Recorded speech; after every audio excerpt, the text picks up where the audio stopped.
So distilled alcohol has been around for thousands of years. Comes from East Asia. You heat up the grain or corn or whatever it may be. The steam that comes off it's collected and distilled down into a liquid, and that's alcohol. Mainly used medicinally. If you want to sterilize something, use alcohol, clean it. That's what it's made for. I know it's not the same as isopropyl whiskey and stuff like that, but molecularly, chemically inside of your body, it's the same. So when you get a cut, you put it on there and you feel that burn, it's killing the bacteria. One thing to know, baseline to know, is that alcohol interacts on a cellular level and the individual cells in your body differently than almost anything, most other things that we ingest that are in our bloodstream. Okay, most other things, your cell has a receptor on the outside of it, and the cells, there's a cascading effect. The cells do different things based on that interaction. All right, but alcohol, because of its molecular makeup, whatever, I'm not a scientist, but because of its chemical molecular structure, it's fat soluble, water soluble, whatever. You can look it up if you want. It goes into the cell. Okay, so instead of interacting with that receptor on the outside, it goes into each and every one of your cells. So each and every cell and tissue in your entire body. Okay, if you know something about the divine energy of the universe and the divine energy inside of those cells, you understand how powerful those cells are. They're dealing with alcohol by themselves on an individual level, each and every one of them. Okay, and when you ingest it, remember we were talking about how it cleans the bacteria. When you take it in, it goes into your gut, it starts doing that automatically. It starts killing the good bacteria that's in your gut, starts destroying your gut biome. Okay, the bad bacteria gets into your bloodstream because ingesting alcohol gives you transient leaky gut. So bad bacteria is getting into your bloodstream causing inflammation, and the good bacteria in your gut's getting destroyed because the ethanol destroys bacteria. So it's doing that inside of your gut. Okay, that's basically first thing that starts happening as soon as you ingest it. Into your mouth, into your gut, that starts happening right away. So you start having all kinds of inflammation in your gut and destroying your gut biome and destroying the balance of your gut. And separate and aside from the gut biome, our body can't process and can't burn off ethanol. It has to be converted. All right, and it gets converted firstly into acetaldehyde. All right, and that is even worse. So ethanol is a poison, kills cells. Like I said, it interacts with your cells individually, kills and poisons them. Acetaldehyde is worse than ethanol. And it attacks cells on the same way, and it can go into each and every the same way, and it attacks and poisons and tries to kill cells. All right, it's a complete poison, can't be burned either. It has to be converted again into acetate, all right, which our bodies can burn off. It's completely, there's no nutritional value to it whatsoever. It's a completely empty calorie, but it can be burned off. Your body can get rid of it. All right, so it has to be converted into those steps. Most of the cells inside of your body that are good at this conversion are in your liver, and that's why your liver takes so much damage from alcohol, because it's converting. All this conversion process is not 100%. Not all the ethanol gets burned off. Not 100% of the ethanol gets converted into acetaldehyde, and not 100% of the acetaldehyde gets converted into acetate. So there's poison left over inside your liver and inside your bloodstream. Acetaldehyde is in your bloodstream. It's poison. Okay, little bits of it. And so that's why your liver gets inflamed, because it's dealing with this conversion process at a high rate. So something that's fairly new to Western medicine is the relationship between the gut, the liver, inflammation there, and the nerve system that runs to your brain. All right, so your gut, your liver, and your brain's all connected through a nerve system. And when you have inflammation in your gut and you have inflammation in your liver, you have inflammation in your brain. Okay, so you ingest alcohol, causes inflammation in your whole body. All right, and you have poison in your whole body. The acetaldehyde is in your bloodstream. Acetaldehyde, poison in your bloodstream, does all kinds of damage on its own, which we'll talk about in a second. But that aside, just speaking on the inflammation, that inflammation inflames your brain. So you have inflammation in your gut, inflammation in your liver, and you're causing inflammation inside of your brain. All right, for whatever reason, this is why alcohol, part of the reason why alcohol is such a dangerous drug. The inflammation has an effect on your brain. Just so happens to be the part of the brain that's affected by this inflammation controls your ability to regulate your alcohol intake. Right, so the part of your brain that gives you control, self-control when you're ingesting alcohol, the part of your brain that's like, hey, don't drink so much of that, gets affected by this inflammation. So when you ingest alcohol, it causes all this inflammation in your gut and liver and in the nerve system up to your brain. It affects your ability to regulate your alcohol intake. So you ingest more of this. All right, so the whole situation snowballs on itself. Aside from the inflammation caused through the nerve system, there's now chemical things going on inside of your brain a couple different ways. All right, alcohol's kind of got a two-pronged effect. Okay, so you ingest alcohol and you get a big dopamine hit. Hey, cheers, right? Yeah, have a good time. All right. The other effect is from the acetaldehyde interacting, it's poison. Just like ethanol is poison, the acetaldehyde is poison. It attacks cells, it kills cells. Okay, so, and because of the way alcohol is made, like we talked about before with its molecular structure, it's inside of your brain environment. So most drugs that we ingest or anything, any bacteria that's maybe in our bloodstream or things like this, our brain has a barrier around it in our skull. It's called the blood-brain barrier, the BBB, I call it. And it protects our brain environment from bacteria, from, like I said, anything that may be in your bloodstream that doesn't belong inside of your brain environment. It's very complex. Because of the way alcohol is made chemically and the way it interacts, like I said before, with the cells, so it has no problem with your blood-brain barrier. The acetaldehyde is poison that's in your bloodstream that attacks cells. It's inside of your brain environment. And it's causing, so the other effect that we all know of from alcohol, we all know the two effects. You might not have thought of them that way, but you have a good time, cheers, and the other part is you get drunk. And you start slurring, and your motor skills are going away, can't drive, right? So that effect, the reason you're losing your motor skills is because your brain, and the brain cells, your brain itself, inside of the brain environment, physically, your brain cells physically, each and every one of them, is being poisoned with acetaldehyde. And that's, your brain is having a hard time doing its business and communicating with your body. That's why you're losing your motor skills. All right, because of the other pronged effect, that's, your brain is being poisoned by the poison you ingested. And in a similar fashion to the inflammation, where it has a compounding effect just as in a strange way, for whatever reason, the inflammation affects your ability to regulate your alcohol intake. In the same way, for whatever reason, the part of your brain that has the hardest time with the poison that's inside of your blood-brain barrier is your ability to control your habitual nature, your ability to control your impulse. Now, that's a particular part of your brain that handles your impulse control and handles your habitual nature.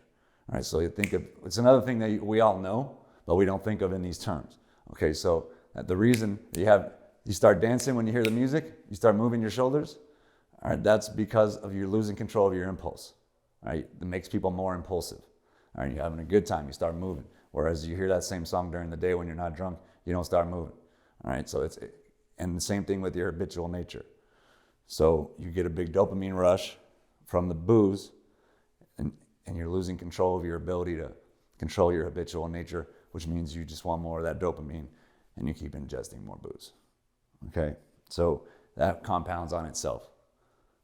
Because the more poison you ingest, the more poison gets into your brain environment, the more effect it has on your brain, the less control you have over your alcohol intake for a few different, very physical reasons.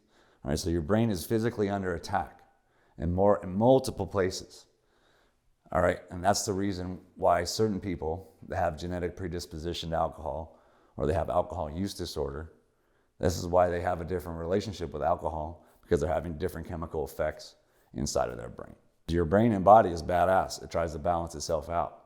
All right, so you have brain chemistry and brain balance between these feel-good feelings, dopamine, and the relaxed feelings, the cannabinoids and the opioids that we already have inside of our brain chemistry. Our body regulates all this stuff already. All right, so when you're all the time on drugs is what people don't like to think of it that way when they're drinking booze every day. You're a drug addict, okay? And you're drinking booze every day. And that you're getting a giant dopamine rush just like every other drug addict. You're getting giant dopamine rushes from alcohol every day. All right, and dopamine is the key to everything. Dopamine is directly attached to your focus. Dopamine drives us. All right, and in the natural world, you're supposed to get dopamine from achieving, from learning, from providing to your family, to your community. Okay, you get dopamine from tracking down a woolly mammoth. Okay, that's how our ancestors got dopamine. Okay, they track down a woolly mammoth, they chop its fucking head off, all right, and they take 5-6 trips, all of their strength, dragging this back to the house. They had to kill someone else who tried to take their woolly mammoth. They had to fight off another animal that tried to take their woolly mammoth. It took them 3 days to get all this shit back to the village. They feed the whole village. All right, you're the man, yeah. That's how you get dopamine. Okay, but instead, you've been getting it from this damn bottle. Like a little sippy cup, like a baby. All right, and your brain knows what's up. So you're getting dopamine from this bottle, from this drug. And because you're getting all this dopamine, your brain tries to balance itself out, and it gives you a lot of the opioids, cannabinoids that make you relax. Okay, so when you're ingesting it all the time, now when you take away the drug, you're out of balance on the other stuff.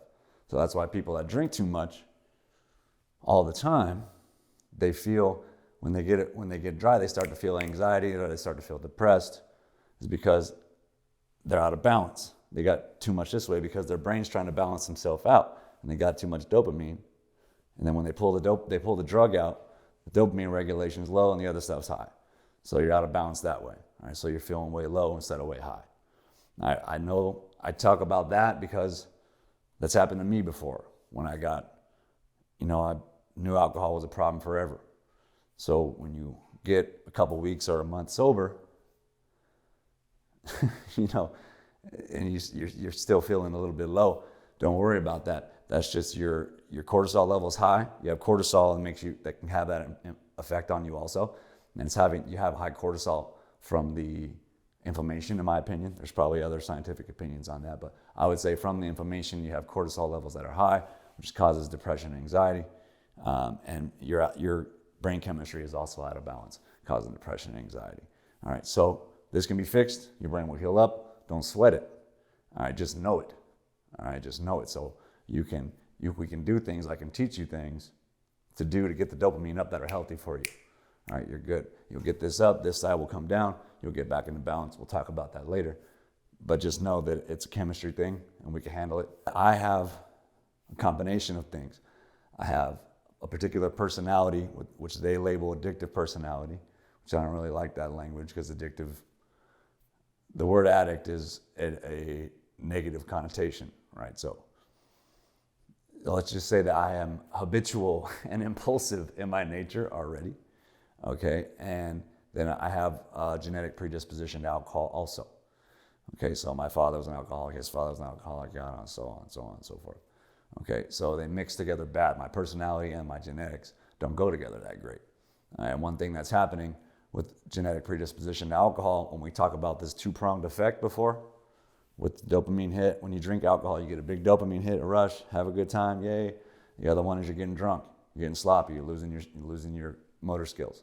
Okay, a person with genetic predisposition to alcohol, when they drink, they get more of the rush and they get less of the loss of motor skills. So this is why when you look around at the bar, or if you're young and you see people that can party all night, or if you're at the bar and the guy that's always closing the bar down, he seems to have more energy and he's less drunk, even though he's been drinking all night, is because that's the genetic predisposition to alcoholism.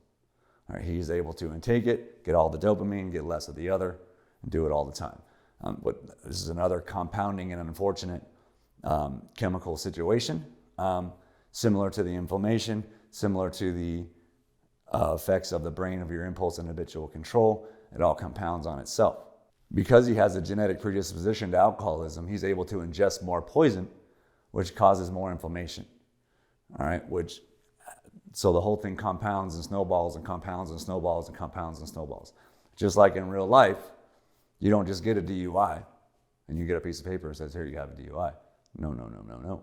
You get a DUI, then you couldn't get out of jail fast enough, you couldn't pay your car note, you lost your house, lost your old lady, then you got messed up because of that, and you were drinking while you're dealing with that, then you get another DUI, you gotta go to prison, okay? It snowballs, all right? Then you end up like me in a damn $50 hotel room on Thanksgiving away from your family, drinking a couple of noodles because you're trying to quit drinking, okay? It ain't no good. Don't snowball the wrong way, okay? Snowballs the wrong way. Alcohol is a giant snowball the wrong way. Good news is we can teach you to snowball the right way. All right, we can teach you how to get all these chemicals back in order. All the scientists that talk about disease and it's incurable and you were born with it and all that kind of language, which we'll talk about. Even the scientists, they'll all tell you, regardless of all these negative impacts on your brain, which we'll talk about more, they'll all tell you at the end, your brain will heal. Okay, your brain will heal. All right, have faith and stay off of it. All right, you'll come back to balance and your brain will teach you about all that. All right, but we have to have some baseline so you understand what's going on molecularly and chemically inside of your mind so we know how to combat this. All right, we'll talk some more about alcohol use disorder, which is different than genetic predisposition. Something you kind of give yourself from drinking too much. Alcohol use disorder is basically, remember we talked about the woolly mammoth, right? So that's a big deal. It's a giant dopamine rush, and that's the kind of rush you're getting from sitting there drinking booze. All right, so your brain, when you start to get impulse to drink, all right, you want to drink, your brain doesn't want alcohol. Your brain wants dopamine, okay, because that means you're doing good, and this drug is tricking it. Okay, so your brain wants dopamine, and it knows that you get it. Your brain is the smartest thing. You guys, our brain is one of the most powerful things in the history of this planet, is the brain inside of your head. The brain inside of your head is one of the most powerful things that could ever be thought of, okay? So it knows to get you to ingest alcohol because of dopamine. Alcohol use disorder is you're preoccupied with alcohol and you can't control your alcohol intake. You're thinking about it all the time. Okay, you're thinking about it all the time because your mind's thinking about it all the time because it knows that's how you get dopamine. All right, so like I said, we can teach you how to replace these dopamines with positive, healthy things. We can teach you how to detox yourself. We can teach you about all this stuff and mitigate the inflammation. We can give you action steps. All right, but we have to show you what's molecularly and chemically happening so you can understand these action steps and you can understand why we give them to you. So because of the nature of my parents' relationship, my father had already struggled with alcohol and other things. And he had already been in some programs and been in trouble with the law and some other stuff. So my mother was familiar with this language. She was familiar with the pedestal that is alcoholism and the disease, and you're born an alcoholic, because she was familiar with these programs. And so when I became a teenager and I started doing dumb things that teenage boys do, and drinking a little bit, she tried to explain to me that I wasn't going to be able to control my alcohol intake, and that was going to get out of control on me, and it was going to cause me a big problem, because she knew my father and his father and so on and so forth. Okay, and I rejected it. It felt like she was trying to tell me that I had a disability, or that I was born handicapped or something. Right? And at that time of my life, I was succeeding. I was at sports and other things. I did well. So I had no reason to believe that I wasn't in control of my own mind.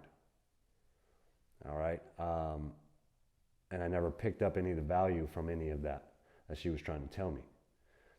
Okay, and to vindicate my mother, she was right. Okay, she was 100% correct. She knew me, she knew my father, she knew what was going on, and I wasn't going to be able to control it. It wasn't overnight. It took a long time for her to slowly get out of control. But she was correct. I was not able to control my alcohol intake, and it most certainly caused me a very big problem in life. Okay, and so if you're somebody that rejects that feeling that you don't have control or you don't have power, and it feels fake to you, feels foreign to you, I felt the same way. I understand you're right. You're right. Okay, you're right. But mom's right too. Okay, you're not going to be able to control it because you're not handicapped as of right now as I'm sitting here. But when you ingest that poison, you handicap your own mind. All right, and your brain chemistry and your dopamine reward system gets out of whack. All right, and because of the genetic predisposition to alcoholism, what that is it allows you to ingest more of it. Okay, alcohol is a two-pronged effect, which we may or may not have talked about in front of the green screen, but the downside effect when you start losing motor skills, that's when you start feeling drunk. That's the one effect. The other effect is a big dopamine rush. You feel great, life of the party. Okay, so when you have a genetic predisposition to alcoholism, you get more of the dopamine rush and less of this other. So the effect of that is you could just drink more and more and more and more poison. And it's always 2, 3, 4, 5 in the morning when you quit, or there's no booze left ever. Right? That's why that is because you get a bigger dopamine rush from it. All right, which has its own compounding impact, has its own compounding effect. Because when you get more and more and more and more dopamine, your brain chemistry is getting more and more and more out of whack. Okay, dopamine is what moves us forward. Dopamine we get from achievement, from putting our body through stress or learning or achieving something out in the real world. All right, lifting weights or learning something new or helping your neighbor or being the good representative of your family like you're supposed to be.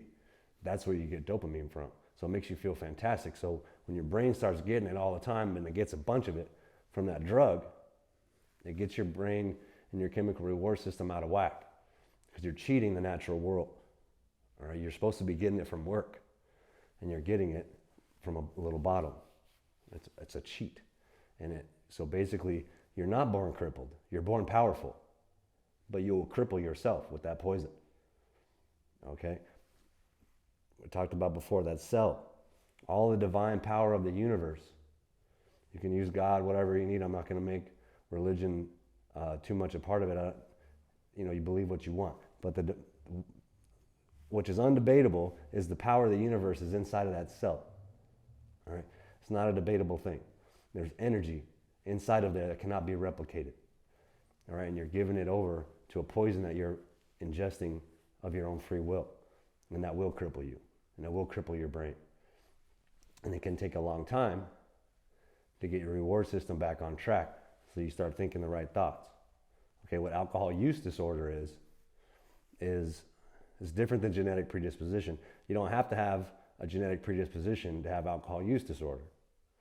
Okay, alcohol use disorder is when you're cheating the natural world and you're doing drugs and you're doing drugs and you're doing drugs and you're doing drugs, and you're getting dopamine, you're getting dopamine, you're getting dopamine from these easy cheat way out with the drugs, your mind becomes preoccupied with the alcohol. That's all you're thinking about. You're no longer thinking about your goals, your loved ones, the things you want to achieve in life. You're just thinking about that damn drink. And when you get off of work, you get that drink. You can go make some money so you can get that drink. All right? Because the little junkie in your head, he doesn't want the booze, he wants the dopamine. All right, so we're going to teach you how to give him what he really wants. Like let's say like a kid, all right? And this kid that you have around you is wanting some sugar. And whoever he's been around has been giving him candy, soda, stuff like that. He's been getting the dopamine hit from the sugar. And you don't want to give it to him because it's bad for him. All right, but he won't quit. He won't leave you alone. All right? And you give him a banana or a strawberry. What happens? It works. Okay, he gets that fructose, but he got it from something natural, from something good, from something positive, something productive. All right, but it worked fine. He stopped yelling at you, right? Because you gave him some dopamine. You didn't give him, and that's how the junkie is in your head. You want to give him the good stuff, but not from the cheat, not from the poison, from the real universe, the real juice, the real power. The real power is in here and it's out here. All right, it's for us to have. It's there. You can have all you want. Okay, but you don't have to give it to that bottle. So that's why we're going to teach you about this science, so you understand how to get your dopamine back in the natural order, back in the healthy order. All right, that alcohol use disorder, let it go. There's some TED Talk on it. And some ladies I really felt bad for this lady. She had a hard time with, she was a successful lady. She had a hard time with alcohol, really, really messed her up. And she kept saying, she drives by this billboard and she sees this alcohol. And she just gets mad that she can't have it. All right, that's alcohol use disorder. It's on her mind all the time. Okay? And then at the end of this I feel bad for her. And at the end of this damn TED Talk, she's peddling some damn drug, all right, that you could take so you could drink normally, all right, and you don't get too much dopamine from your alcohol. All right? Then I got mad. I was like, man, the hell with that. I hope she makes $1 gazillion off of that damn drug. Fucking lady. All right, but that's weak when you look up at that damn billboard and you want that drink. It's weak. Okay, and I'm not here to beat you down and call you weak, but that's weak. I've been there, done that. I've been weak myself. We've all been weak. Okay, that's why we're here. We're here together. All right, but we're trying to turn that weakness and discard it and turn it into powerful. Turn it into the juice. Turn it into the power of the good righteous power. Okay, so understand if you're preoccupied with alcohol and you can't quit thinking about it, understand that's because you've been cheating and you're basically a drug addict and your mind is and your brain chemistry is out of whack. Okay, and they'll tell you, that you have a disease. All right, but what they'll also tell you is you can read all the science you want. Watch Andrew Huberman. There's white papers published on this. There's people who make their whole career out of this. Or figure out what's going on inside of an addict's mind. Okay, and they will tell you, after they're done talking all their mumbo jumbo, I've done it. I learned all up, down, backwards, forwards. Okay, they'll tell you that your mind will heal. Okay, your mind, your body will heal. You will come back into order. Or you will come back into the righteous power. All right, and you will forget about it. This preoccupation you have with it. All right, you will heal. But, so you don't have a lifelong disease, but you do have dis-ease. All right, so you don't have an incurable disease. They'll tell you. You may have dis-ease. Okay, your chemical reward system can be out of whack. And you could have anxiety and depression, and you can have other things, but you've just caused that by getting your brain and your chemical reward system out of whack. Okay, it's not incurable. All right, they'll all tell you that you'll heal up eventually. Okay, your reward system can get back on track. You just have to be in control of it. All right, these different action steps I gave you, they're getting your dopamine and your reward system back on track. It's science. Okay, when you cross things off the list and you get things done, guess what? Yes, you feel good. Guess what that good feeling comes from? Dopamine. Okay, that's what that is. All right, it all works together with this. All right, so those steps might feel corny, but they're not corny. Okay, we're getting our dopamine and our brain chemistry wired back properly. That's what we're doing, because that's how you're supposed to get it. From doing things that you said you're going to do that are productive and healthy, and you feel good from doing them. All right, you got self-esteem and self-confidence and self-boost from the self-control that you have. All right, and it's all working together. Those corny steps are also scientific steps. Yeah, okay. So there's a couple other action steps. They're going to be less concrete with this science thing. Okay, there's ways. Like I said, I didn't have this information when I quit. I just roughed it. Okay, but there are ways that you can kind of jumpstart your dopamine production. One way to do it is purposely putting yourself in the cold water, cold exposure. Okay, that will give you a big dopamine rush for a sustained amount of hours. So people have different health situations. Okay, so you need to research that on your own, but you can get your dopamine system juice, real life, real measurable dopamine from exposing yourself to cold water. There's cold plunges that are really cold, that work really well, that I use. I also just use my cold shower. All right, you can just get in the shower, turn the water cold, and you'll get the good dopamine feeling from it. Actual chemicals, you will physically be getting your chemical reward system back on track. Okay, get into your fitness.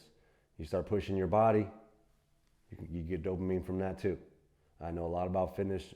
You can see my physique and my different social media platforms or whatever. And if you have questions about fitness, you can hit me up. I know something about it. I'm not a fitness influencer by any means, okay? But I know a decent amount about fitness and nutrition. All right, and that's another way to get your dopamine back in the right order. All right, get out of your head, get into your body. Okay, the cold water, get into your fitness. Another thing that I'm not sure how much measurable science there is to it. You could probably look into it if you want. But I personally also get my dopamine system in the right direction from reading, from learning. All right, so just pick a book. Some of those books I mentioned in the accountability module, 12 Rules for Life, Discipline Equals Freedom, Extreme Ownership. There's lots of good stuff out there. But physically reading, just read yourself 5-10 pages. That'll get your dopamine system back in order. Because when we learn new things, your brain rewards that. Because that's what's supposed to drive us out here in the world, is learning new things, solving new problems. All right, so when you learn new things, you start to get those good feelings, which is chemical dopamine, which is getting our dopamine system back in shape.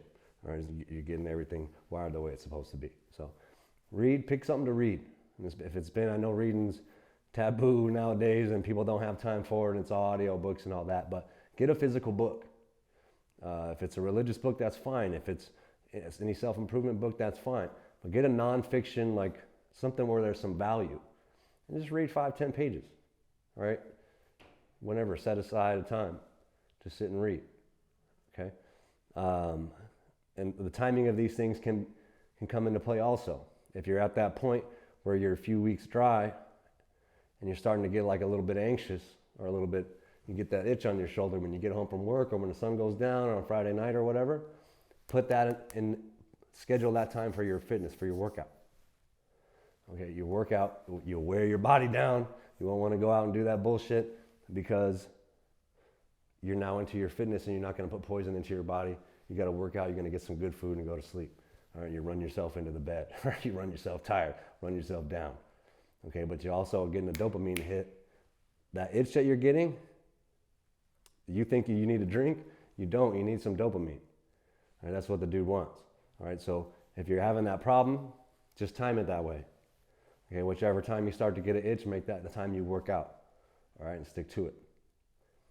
So like I said, these steps aren't as concrete because people's health, people's brain chemistry, people's body chemistry, and people's have different individual things going on. Okay, but get into your fitness, check out the cold exposure. It sucks bad, but it's worth it. Trust me, it's worth it. There's also sauna. Look into a sauna routine, a sauna protocol. You can build your control muscle in there, as well as get your body chemistry back in order, detox your body also. Sauna is really good. And read. Read a physical book. Turn these pages. All right, when you turn one page over the other, it's like life. All right, it's like putting one foot in front of the other. You're getting things done. Okay, so do those things. Put those things into your routine when you're designing your day, and that will help get your brain chemistry and your everything fired back up.